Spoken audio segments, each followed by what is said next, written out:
હા મારા કાનુડા તારી મોજ આ દોસ્તો એમ કહેવાય છે કે સુરતમાં સૌ પ્રથમ ભગવાનના વાઘા રેડી કરીને વેચનાર જો કોઈ હોય ને તો આ શ્રી શ્યામ દર્શન હોલસેલર વાળા છે।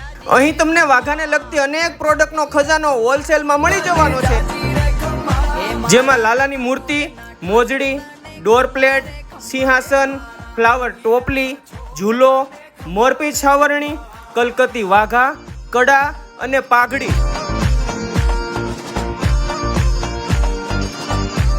તેમજ સાથે સાથે ઝાંઝર, તોરણ, ગાદી તકિયા, આસન, લેંઘા ફટકા, જામા, બાસ્કેટ, બેડ અને મચ્છરદાની, રમકડા, પૂંજાની થાળી, મુકુટ અને કોટનના વાઘા પણ મળી જવાના છે। અને ભાઈ લાલાના વાઘામાં તો અઢળક વેરાયટી અને અઢળક ડિઝાઇન સાથે તમને કલેક્શન મળી જવાનું છે। દોસ્તો આ તમામ પ્રોડક્ટ અવનવી ડિઝાઇનમાં તમને રિટેલ અને હોલસેલમાં મળી જવાની છે। અને હા, આખા ઇન્ડિયામાં ડીલરો પાસેથી આ લોકોનો માલ તમને પણ મળી જવાનો છે। તો દોસ્તો તમે કોઈ વાઘાની પ્રોડક્ટને લઈને જો કોઈ બિઝનેસ કરતા હોય અથવા તો દુકાન ચલાવતા હોય તેમજ ઘરેથી વાઘાનો બિઝનેસ તમારે શરૂ કરવો હોય ને તો કોન્ટેક્ટ કરી લેજો શ્રી શ્યામ દર્શન હોલસેલર વાળાનો। એડ્રેસ અને નંબર ડિસ્પ્લે ઉપર આપેલું છે, તો કોન્ટેક્ટ કરી લેજો।